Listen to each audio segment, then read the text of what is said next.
All right. Hey YouTube, I'm Lucky, and Bungie has just released an article detailing Void 3.0. You can see there, Tether shooting 3 projectiles at once. Pretty awesome. There's a bunch that we need to cover in this. I'm going to be reading the entire thing. They show off the grenade, the slam, invisibility, and it debuffs them. And a finisher that makes you go invis. A finisher that makes you go invis on top of everything. So that's pretty sick. Let's go ahead and look at this entire article here, starting from the tippity top. All right, this just went live at the time of making this video, so I'm covering the news. A closer look at Void 3.0. With the Witch Queen expansion for Destiny 2, Guardians will face unparalleled threats. From exploring the seat of Savathun's power, her mysterious and nefarious throne world, to facing the Lucent Brood, hive enemies capable of wielding light, players will be tested in ways they've never been challenged before. It's a good thing, then, that Guardians come prepared. In addition to a new power cap and a host of new weapons and armor to use in the fight against the enemies of humanity, Guardians will be imbued with a brand new capabilities thanks to some significant changes to the Void elemental power coinciding with the Witch Queen expansion. The Void update, what we call Void 3.0, is the first overhaul of Destiny 2's elemental powers to come in Year 5. Look for Arc and Solar changes in the future. Void abilities haven't really been developed since 2017, and they were a reaction to the sandbox that was in Destiny 1, said Destiny designer Kevin Yanes. With Void 3.0 and the other elemental changes to come, the team had a set of goals they wanted to attain to bring these classical elemental powers in line with the challenge level and balance of today's sandbox, as well as to strengthen the overall fantasy that is at the heart of each element's playstyle. We're trying to codify each of the damage types so that each element has its own world of gameplay that it's dominant over, Yanes said. For example, stasis is the domain of crowd control. We looked at what Void was about both thematically and mechanically. Void is about gravity. It's about space. It's about the cosmic. That means we want things to feel like you're shooting black holes that drag people in. I love this. That's a lot of personality we can draw from that creates cool mechanics. The first big Void 3.0 change is the introduction of aspects and fragments. First introduced with Stasis and Beyond Light, aspects and fragments give players more options to choose from when it comes to the abilities they want to use in battle. As with Stasis, aspects are class-specific selectable items that give players additional actions they can perform within their elemental subclass. Fragments are non-class-specific complementary perks that players can select to enhance how they play the game. How players choose to combine their aspects and fragments is a key component of build crafting their Guardian. So there's nothing new here. This is how Stasis operates. They're taking the same UI from Stasis and they're applying it to Void right now, and then we'll be doing the same thing with Arc and Solar in the future. When developing the new aspects for Void 3.0, the team worked hard to center them around new actions, verbs, as the team refers to them, that define what Void should mean going forward for players. It wasn't just like a passive or a perk. It should feel like a new thing that you were adding to your toolkit, Yanes said. All of the actions feel like they have new performances to them. They are reinforcing that core fantasy. These verbs manifest themselves in the forms of new actions for players to use in the heat of battle. New actions such as the Trapper's Ambush will find the hunter diving and slamming into the ground, weakening enemies, i.e. debuffing them, and causing nearby allies to become temporarily invisible. Wow, even your allies become invisible. Titans will be able to grant barriers to allies, and Warlocks will be able to summon entities from beyond the Void to help turn the tide of the battle. More on all these new actions below. None of that was available before the Witch Queen, said Yanes. The old Void subclasses diamond system was rooted around a melee augment, a super augment, and then 2 passives. What we've done is essentially added 2 new sections. Yes, you still get your melee. Yes, you get your super, but now you get 2 new things that either plus up your existing kit or give you something you didn't have before. We've taken elements and abilities from the diamonds and promoted them to full-size aspects, said Destiny designer Samuel Dunn. The Warlock's Chaos Accelerant ability is a good example where the Warlock can charge their Void grenades into more powerful versions and throw them.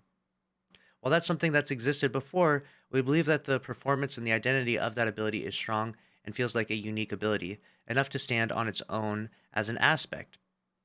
With the Void 3.0 upgrades, we're trying to take the cool parts of what already exists and then add in the new stuff where we feel there are holes to be filled. Very cool. Much better than sunsetting Novorp.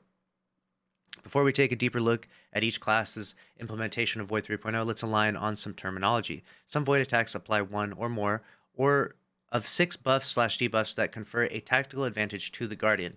All right, let's go over this terminology.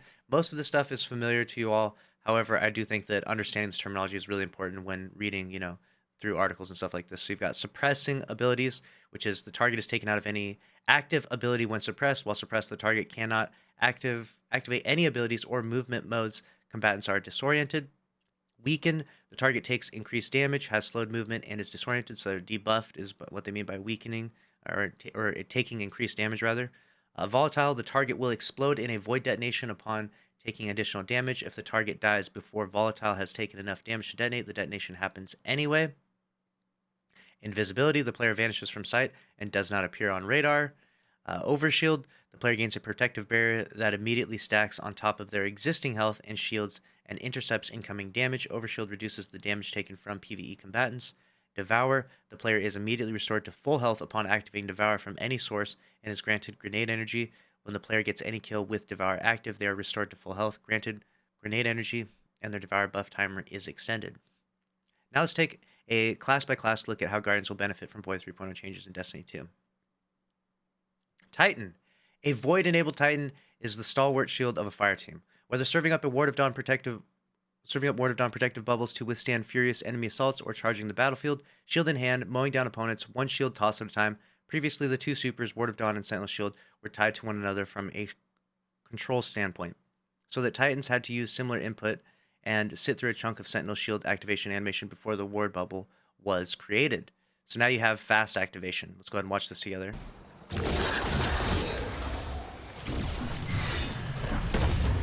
So you put your bubble down real fast now.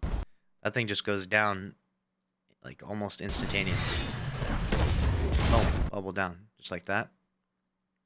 The Titan's Ward of Dawn. With Void 3.0, the two functions are separated, which means that the Ward of Dawn is now nearly instantly activated. In addition, the Ward of Dawn has been moved to the fastest super cooldown tier, making it much more available to the Titan in need. This change means it's a much better reactionary defensive tool, said designer Mike Humboldt. So as an example, if a hunter were to jump at you and cast Blade Barrage, the Titan can now pretty reliably activate Ward of Dawn before any of the enemy supers land and survive as a result. Just as before, Sentinel Shield will allow Titans to traverse the battlefield, bashing foes with their Void Shield or tossing their shield as melee attacks. Thrown shields will damage opponents and apply Volatile if Controlled Demolition is equipped, while Shield Bash will grant a full Overshield. Let's go ahead and watch a demonstration of this. That's cool. He like uses a shield to throw down, and then he throws a shield as his melee. Like that.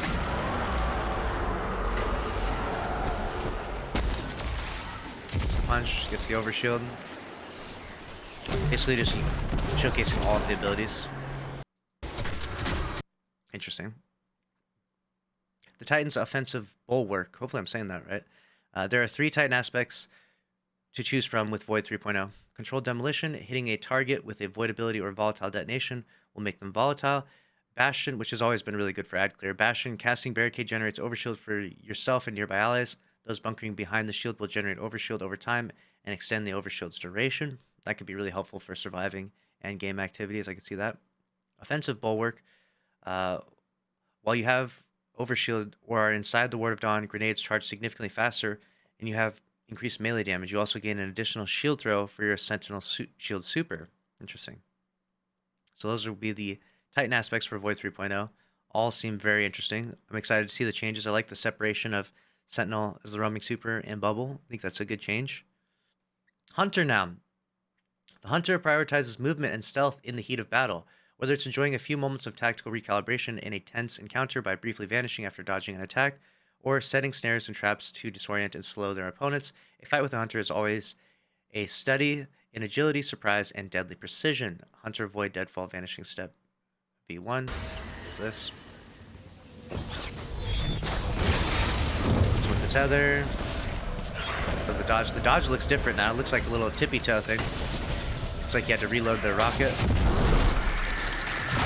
Synth rocket. Crushes the ghost. Okay. The Hunter's Vanishing Step. In addition to the Spectral Blade Super, the Shadow Shot variants that Hunters are accustomed to, Deadfall and Mobius Quiver, will still be found in the Void 3.0 updates, though there are some changes to be aware of. For example, Mobius Quiver will fire volleys of 3 arrows that will now track targets and make them volatile if they are tethered. In addition, with Deadfall, the Void Anchors that are dropped after Shadow Shots will now pull enemies towards it when it impacts a surface or a target.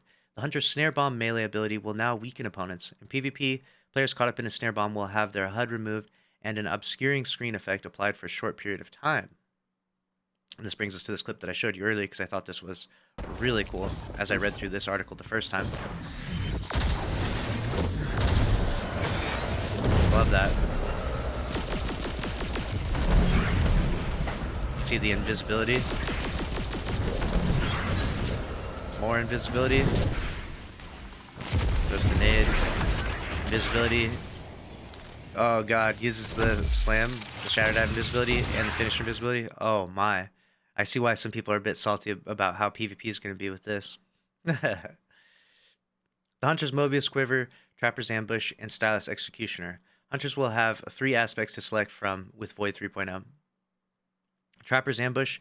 Players can activate Quick Fall to spend their melee charge and dive to the ground, creating a smoke cloud upon impact.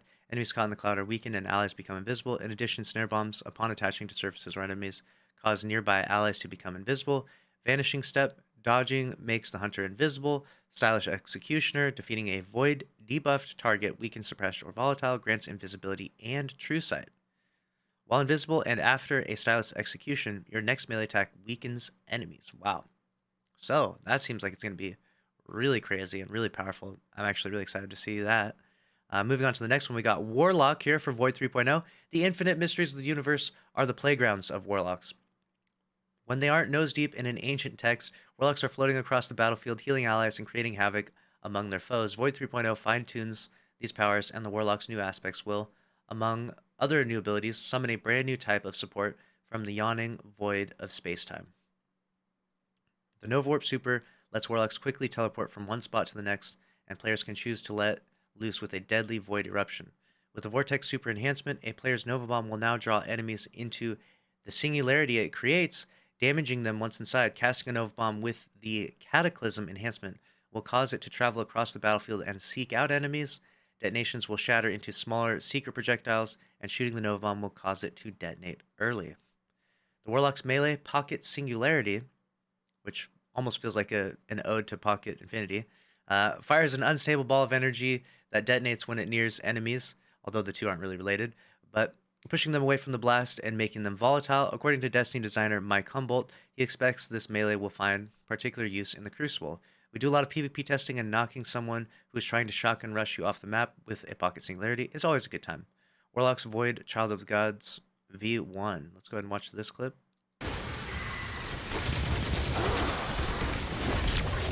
Goes his rift down. He's got the little Void buddy there. Just went out. Debuffing things, looks like. Very interesting. I'm gonna watch this one more time. Catch all the details of this. It leaves and pushes up to the enemies. Very cool. Very interesting. The Warlock Child of the Old Gods.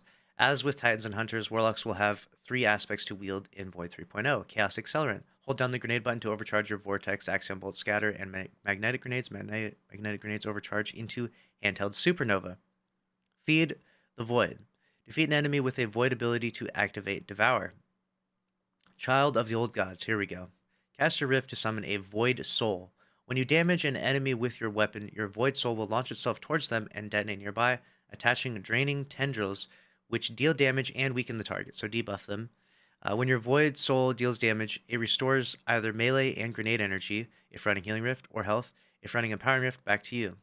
Defeating an enemy who is being drained grants Rift energy. Wow. Designer Samuel Dunn calls the Child of the Old Gods aspect a passion project for him, something the team worked on for quite a while to get right. I'm Warlock main at heart, and I really love summoning little friends like Arc Soul and Bleak Watcher to do my bidding, so I wanted to make sure that Void Soul felt like a black hole, but with a little personality to it. Alright, here we go.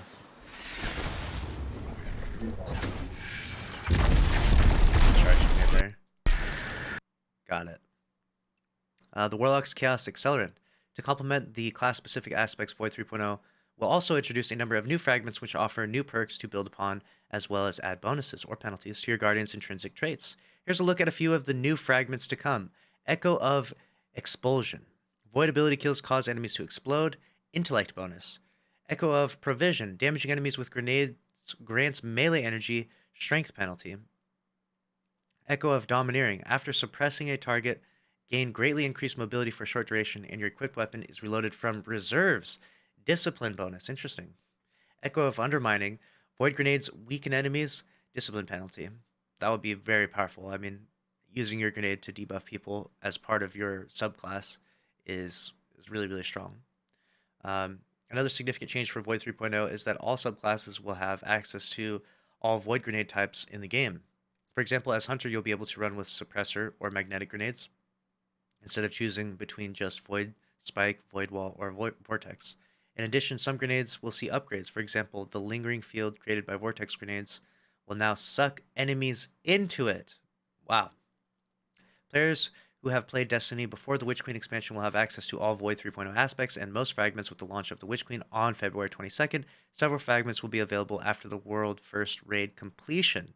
New Destiny 2 players will earn their aspects and fragments as part of the new light game experience. So keep that in mind. They're actually holding some of the fragments away until the raid completion, probably because some of them are extremely powerful.